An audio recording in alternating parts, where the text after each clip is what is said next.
Hello friends, I hope you are doing well. Today we'll talk about how to fix or how to solve the problem of Splice. You click on settings here in this page.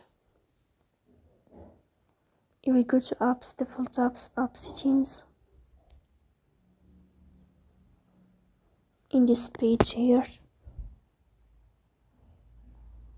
you will go to Splice app and you will click here in this page.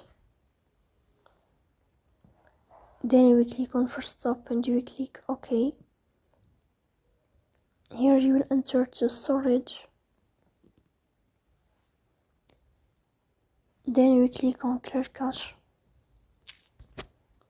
In the end, you will turn off your phone and you will restart your phone again to fix that problem.